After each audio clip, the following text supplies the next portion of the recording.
Hello everyone, my name is Bharat Tyagi, Faculty of Physics, PP Swani Center for Excellence. Okay, this is the first equation we have. Second equation we can get from equation number 2, equation number 1.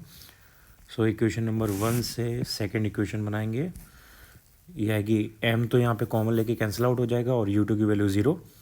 सो बचेगा u1 equals to v1 cos phi plus v2 cos theta.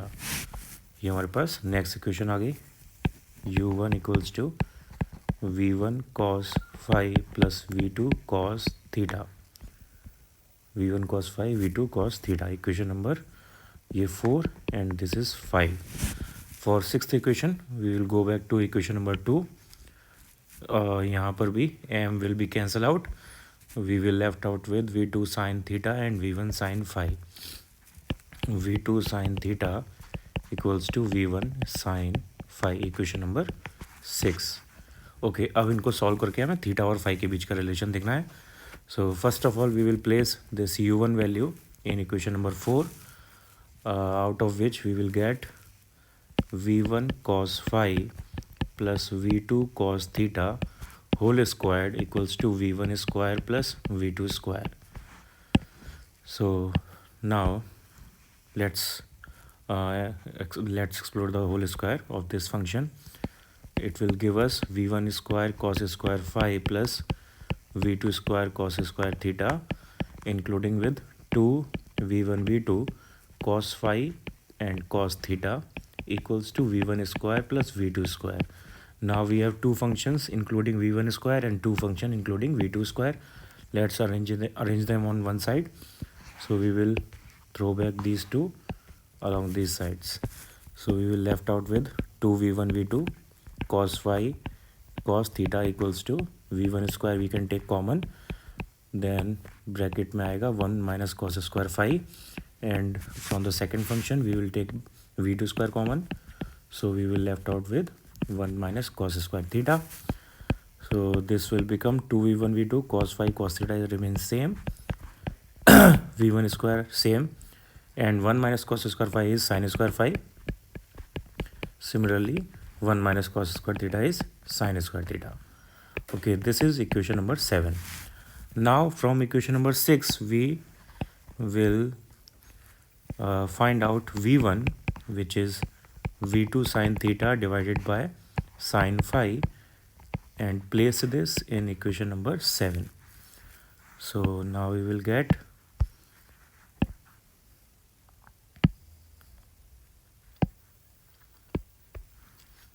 now we will get 2 into v2 sin theta divided by sin phi into v2 cos phi cos theta equals to v2 square sin square theta sin square phi divided by sin square phi plus v2 square sin square theta. Okay, so now sin square phi cancel out. This will become 2v2 square sin square theta, or from this v2 square v2 and v2 will cancel out, and 2 will be cancel out. Along with it sin theta also cancel out sin square theta. So now we have only cos phi cos theta divided by sin phi equals to sin theta.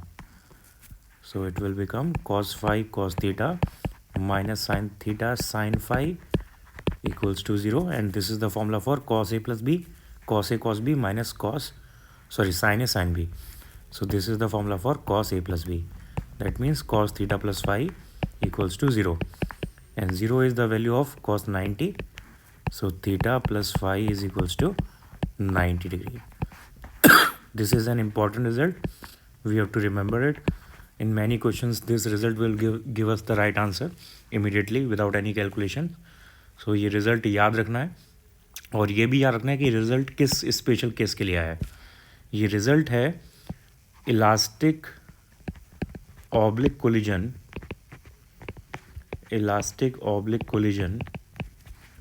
of identical bodies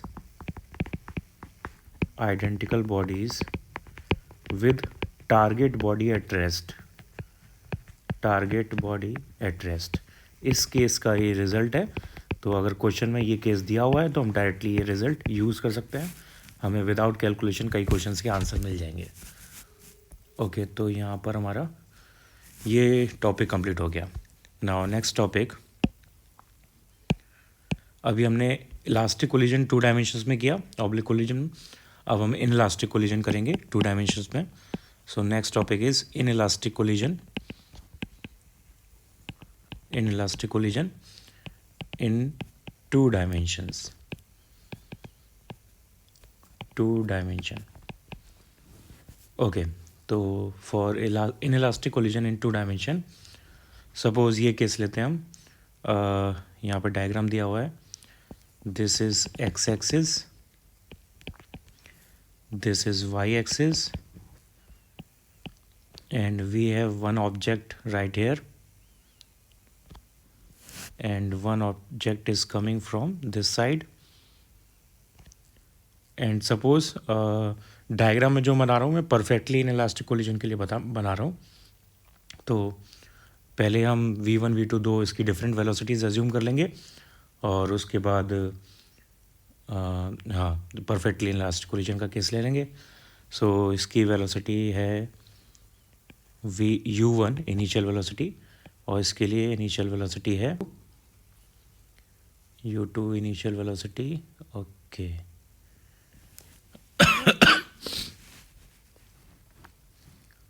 okay, थोड़ा सा change, पहले हम normal case कर लेते हैं, फिर perfectly elastic का case करेंगे। तो नॉर्मल केस के लिए जो डायग्राम है वो सेम जो हमने पहले बनाया था उसी को ले लेते हैं, without perfectly in elastic collision, normal collision का केस ले रहे हैं। तो उस केस में डायग्राम हमारा यही सेम रहेगा।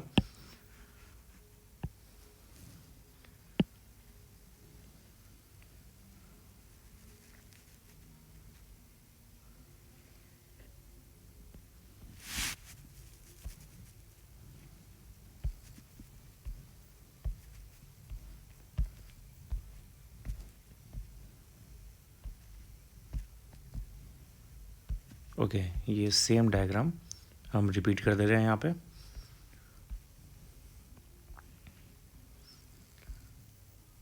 ठीक, ये सेम डायग्राम ने ले लिया, अब इसको बस इनइलास्टिक के लिए लगाना है। सो यहाँ पर ये वाई एक्सिस, ये बिफोर कोलिजन, आफ्टर कोलिजन, सब कुछ ऑलरेडी शोन है। अब यहाँ पे मोमेंटम कंजर्वेशन लगाते हैं।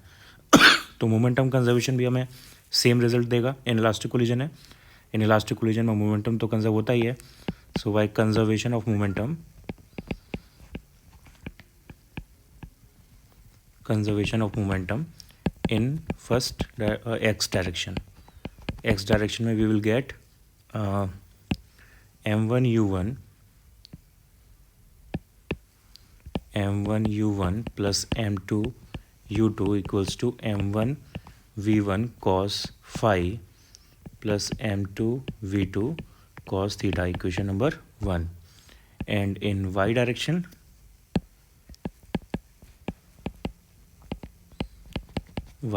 we will get 0 plus 0 equals to m1 v1 cos phi minus m2 v2, sorry, sin phi minus m2 v2 sin theta, that means m1 v1 sin phi equals to m2 v2 sin theta, equation number 2.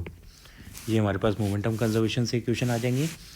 अब इसमें हम अगर assume कर लें perfectly inelastic collision, for perfectly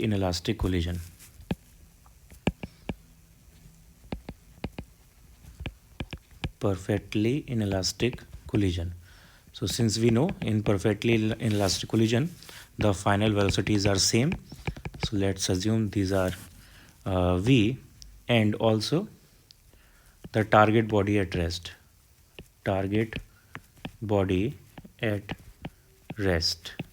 in such case u2 is equals to 0. So now what we will left out with is m1 u1 equals to v common आ जाएगा इधर से, और m1 cos phi plus m2 cos theta, equation number 3, and the second equation will turn out to be m1 sin phi equals to m2 sin theta, equation number 4। तो यहाँ से हमारे पास v की वैल्यू आ जाएगी, ओके हाँ, यहाँ पे v1 v2 और बचा, v1 एंड v2। ठीक, तो v की वैल्यू को हम चाहें तो कंपेयर कर सकते हैं, यहाँ से थर्ड और फोर्थ से v की वैल्यू कंपेयर हो जाएगी, दोनों में v आ रहा है, और आगे इसको फर्दर सॉल्व कर सकते हैं। काइनेटिक एनर्जी लॉस अगर निकालना है तो वो भी हम यहाँ से कैलकुलेट कर सकते हैं। ओके, इसके आगे फर्दर हमें जो भी निकालना है यहाँ से सिंपल बस कैलकुलेशन को फॉरवर्ड करना है, रिजल्ट आ जाएगा। ओके, तो ये हमारा ऑब्लिक कोलिजन 2 डायमेंशंस में भी कंप्लीट हो गया, और इसके साथ हमारे चैप्टर का थियरी पार्ट और डेरिवेशन पार्ट भी फिनिश हो गया। अब न्यूमेरिकल्स लगाएंगे इसके। So now numerical part.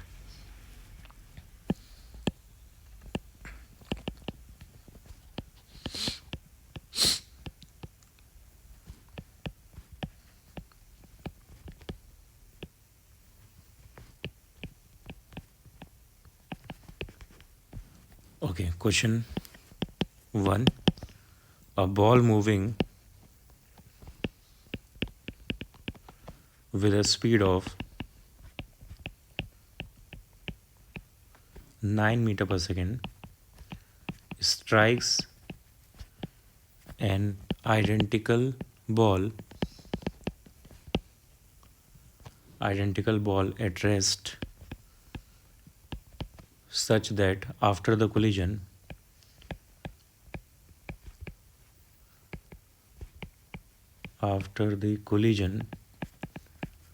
the direction of each ball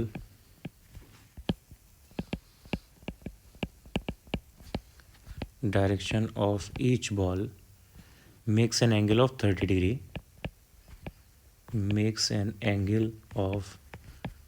degree with the original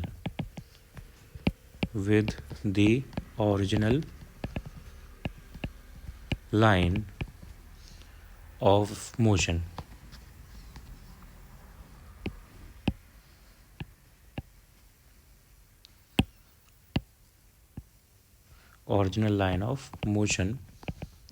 Full stop. Find the speeds of two balls after collision.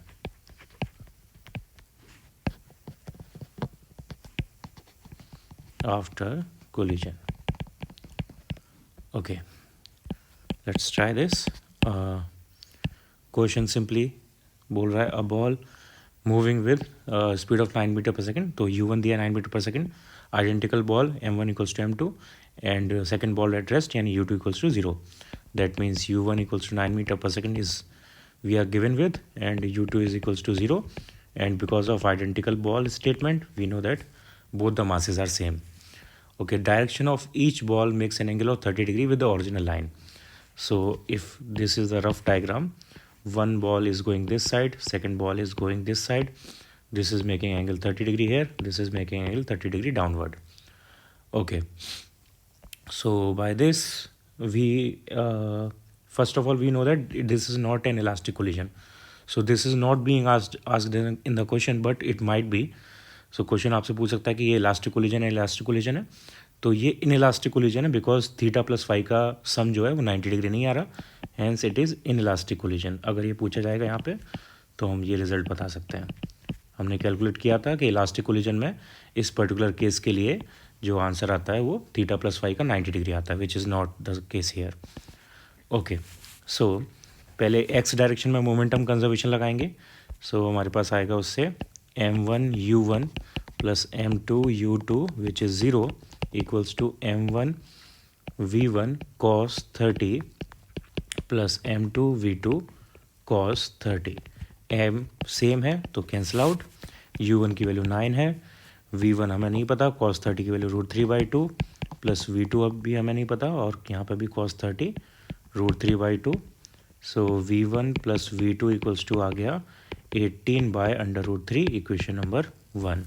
अब वाई एक्सिस में लगाते हैं, तो वाई एक्सिस में लगाने पाएगा 0 + 0, और ये m1 v1 sin 30 minus m2 v2 sin 30 also.